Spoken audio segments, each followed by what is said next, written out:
welcome. You're watching Market Meter on Money9. I'm Sakshi Batra, and on this show, we get you an update of how the markets have been trading in the first half of trading session and what's in store for the markets right ahead from here. To help us understand and make the most of what the markets are looking like is a very special guest joining in. Mr. Rahul Shah from Motilal Oswal Financial Services joins in to share insights. Good afternoon, and thank you very much, Mr. Shah, for joining in.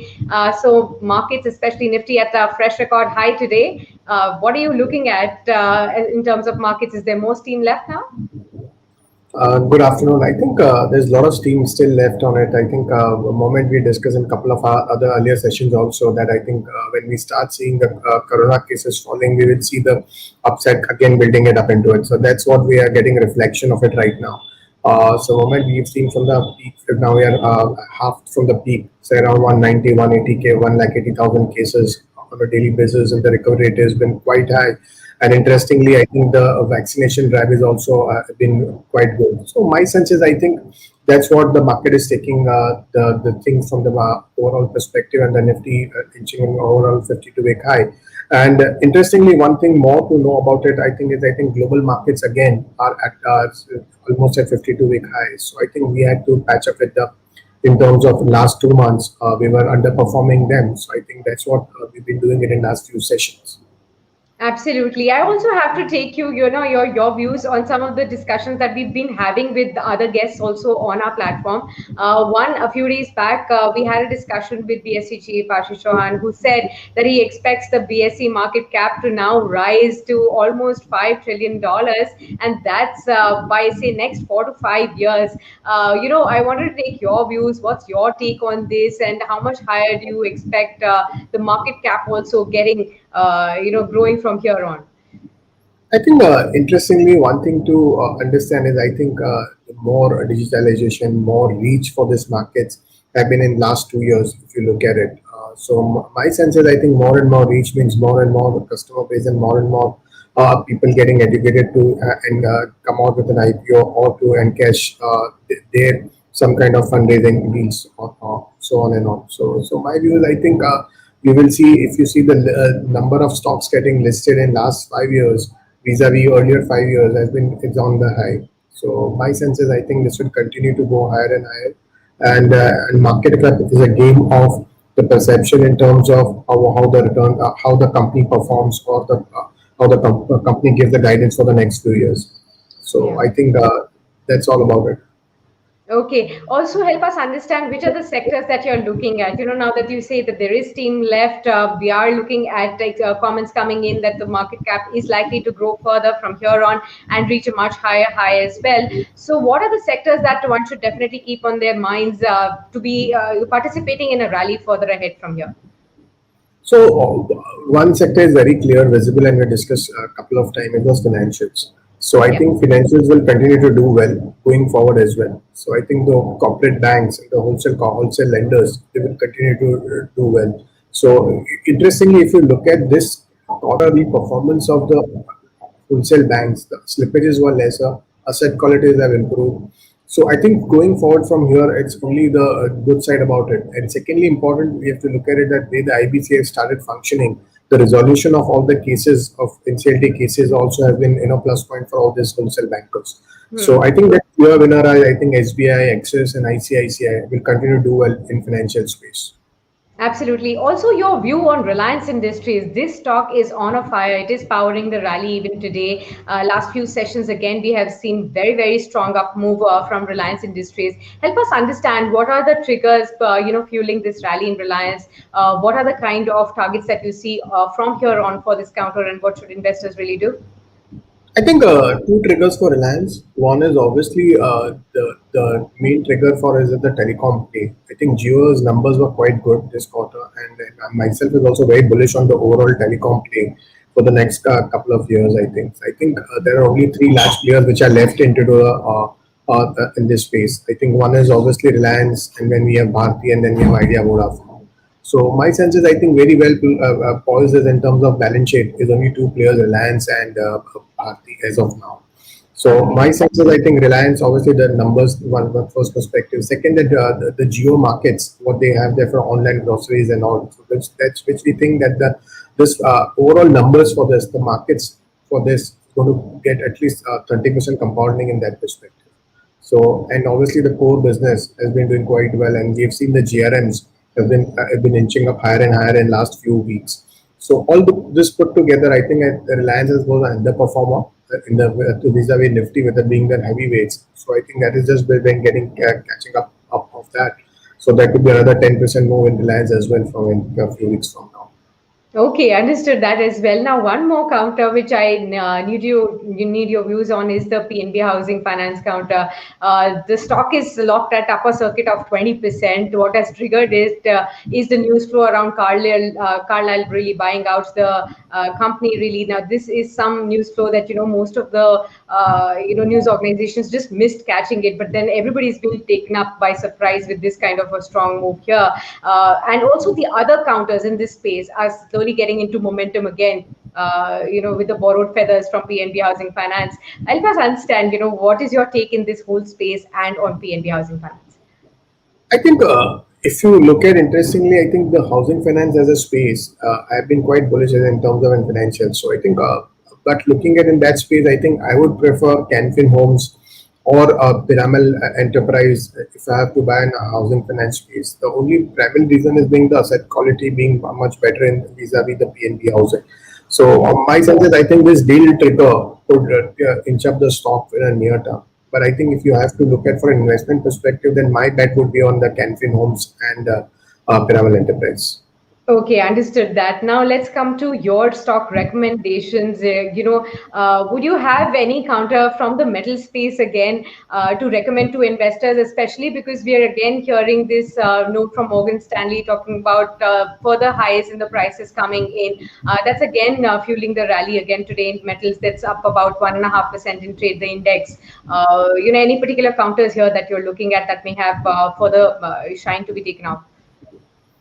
Sakshi, I think one interesting counter in the metal space is the PSU sale. So I think Steel Authority, I think has obviously entire metal pack has done quite well, and the numbers from the JSW Steel, Tata Steel, Jindal Steel, and Power all have been very very good. So my sense is I think the guys with their own iron ore are going to get benefit more in terms of the rally in the steel prices. The steel price have already been, the steel price have been already been doubled in last few months. So, and I continue to expect that this will continue for the next few months in terms of the price hike in the steel prices. This is backed by the overall demand in the globally. So my sense is I think the best poise is I think Steel Authority of India available at very reasonable valuations, and I feel that there would be a debt reduction that most of the steel manufacturers have shown it in their this quarterly results. So, and obviously the sales chairman had also in his last interview had mentioned about about reduction of debt from the books in like next 2 years. If this happens, then I think in terms of market cap, in terms of valuation, this is available less than 10 times earning. So my view is I think one should look at buying sale with a target of 175 in next 6 months. Okay, sharp upside can actually be seen on sale from the current levels. 175 is a target for the next 6 months, so keep an eye out on that one as well. Apart from this, which is the sector that you're looking at, and which would be your other stock pick that you would recommend? I think other stock pick is from the telecom space, which I already mentioned that I think I've been bullish on the telecom space is Bharti Airtel. I think Yeah. if you look at the last 4 quarters, the company has been improving its overall revenue perspective. The numbers have been quite good for last 4 quarters.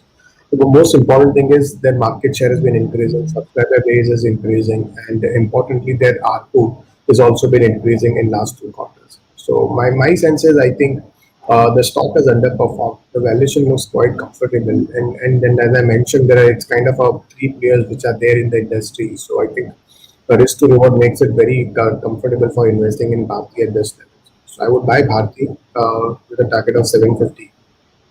Okay, Bharti Airtel with a target of 750 from the telecom space is something that you can look at. Thank you very much, Mr. Shah, for sharing your stock recommendations and your market views also with our viewers and the way it is poised to move up even higher from the current levels as well. Let's take a look at how the benchmarks and the broader markets are performing at this point in time. So at the high point of the day, almost 0.9% of return for the Sensex. Currently, it's at about 430 odd points, 51,852. The Sensex is really catching up. We've seen the Nifty performing at all-time high levels. It's currently trading at 15,553, added about 120 odd points right now. 0.8% of the gains for this one, but the Sensex is gradually catching up, and it may also inch up higher to touch those earlier record high levels of over 52,000. Keep an eye out on that as well. Now, when you talk about the Nifty Bank, that's also really supporting the markets in tandem with the benchmarks. 0.7% gains here, 270 odd points added for the Nifty Bank. It's right now trading at 35,408, and a whole lot of analysts and experts who've been talking to us on our platform do suggest that the Nifty Bank is poised to rally up much higher. There are targets of not just 36, 37,000 for the current or for the next few trading sessions, but also 40,000 for the medium term or the near term is what they have been talking about. When we talk about the broader market space, look at the mid caps and the small caps. Inching up right in tandem with the benchmarks right now. Better gains coming in from the small caps, which is trading near their all-time highs again. BSE small cap 23,653 for this one. BSE mid cap index also inching up higher by almost 100 odd points. 21,770 is the current level at which the mid cap stocks are trading at. Let's look at how the sectoral picture is emerging. And if you'll see, the picture has clearly changed a lot from what we had seen in our first show, the first tick show, and where we had seen most of the banks, financial services in deep red. The autos were down by almost over 1%, but slowly most of these lows are being shorts are being covered right now. You look at the auto index, that's only down about by 0.4%. So a lot of traction coming in over there. The banks have nearly recovered, especially when you talk about the private sector banks. That's up 0.8% in trade. PSU Bank still down in the red at 0.4% downtick. Media stocks seeing profit booking taking place, but you see more than half the sectors are in the green right now, with realty up at 1.8%,